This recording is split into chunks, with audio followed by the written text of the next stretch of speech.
Now, in Arkansas State Police are now investigating an incident at the Sebastian County Jail. It's after a video showing deputies hitting an inmate spread online. The video is connected to a lawsuit filed this year by inmate John Anthony Cole, who stabbed 2 deputies in the jail last year. State Police has confirmed special agents with its Criminal Investigation Division are now looking into the May 2025 incident at the detention center. Seen here in the video shared by the Sebastian County Sheriff's Office. Now, Fort Smith attorney Joe McCutcheon told us on Monday that he contacted the prosecuting attorney to ask for an independent investigation. He says he does not represent Cole, but believes that the video raised enough questions to warrant a review. People need to be interviewed. Videos need to be looked at. Both videos before, during, and after. Because that's transparency, and this matter deserves transparency. Well, we told you earlier this week that the sheriff's office said the video does not show the full context, including that Cole had stabbed 2 deputies and later bit down on one of the deputies' hand, prompting, the sheriff says, the response seen here in the video.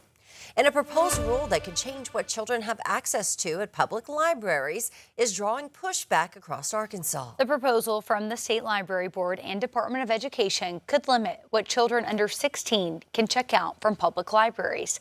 The policy would require libraries to block access to materials considered sexually explicit under federal guidelines. Local librarians say if the proposal is approved, enforcing it could be difficult. We would have to review every item in our collection, which physically at the Fayetteville Public Library, that's over 300,000 physical items. We would have to scrub them for sexually explicit items, sexual images of genitalia, a number of things. If approved by the State Library Board, the rule would advance to a legislative committee for final consideration.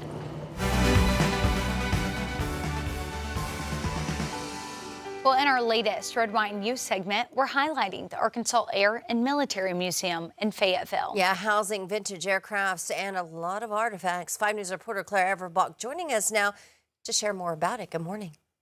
Good morning, Joe, Tiffany. While the museum preserves history through its aircrafts and artifacts, volunteers also help bring that history to life.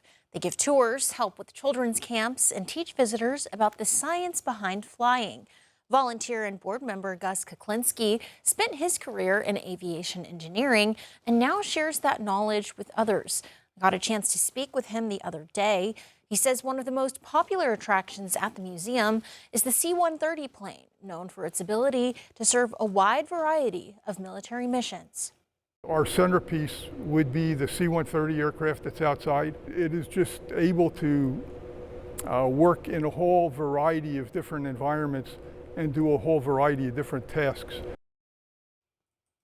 To see the full story about the museum, make sure to tune in tonight to your 5 News at 6 for this week's episode of Red, White, and You. Claire Everbach, 5 News. All right, thanks for that, Claire. Well, today the city of Fort Smith will hold a public meeting on climate projects and programs.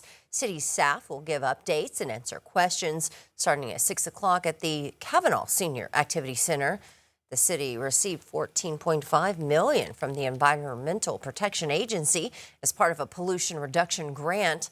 They say that the planned projects include an e-bike rebate program, electric vehicle charging stations, and a public housing solar array. Well, President Trump has returned to Washington this morning after a trip to France for the G7 summit. In a surprise move, he signed the U.S.-Iran agreement last night before a dinner with the French president. Tina Kraus has the details. This was not easy. In a video posted online by French President Emmanuel Macron, President Trump signed the U.S.-Iran deal to a round of applause at the Palace of Versailles. If they don't honor that, we'll probably go back to bombing them until they honor it, you know? It's amazing what bombs can do. The 14-point Memorandum of Understanding states the U.S., Tehran, and their allies agree to immediately end all military operations, including in Lebanon. It also says Iran will reopen the Strait of Hormuz, including safe passage with no charge for the next 60 days while negotiations continue. And it reaffirms the regime shall not procure or develop nuclear weapons. The document stipulates Iran's nuclear program will be be discussed in the next 60 days, temporarily waives sanctions on oil exports and gives Iran $300 billion in reconstruction funds. Democratic lawmakers blasted the agreement, calling it a capitulation. When you look at the 14 points that the administration has agreed to, it looks like Iran has won on just about every one of them. The Iranians will have more access to cash stored all around the world. Even some Republicans are frustrated. Bill Cassidy from Louisiana called it the worst foreign policy blunder in decades. But leaders at the G7 praised the deal, and Pope Leo said he hopes it will lead to stability in the Middle East. Vice President J.D. Vance will lead the discussions on Iran's nuclear enrichment.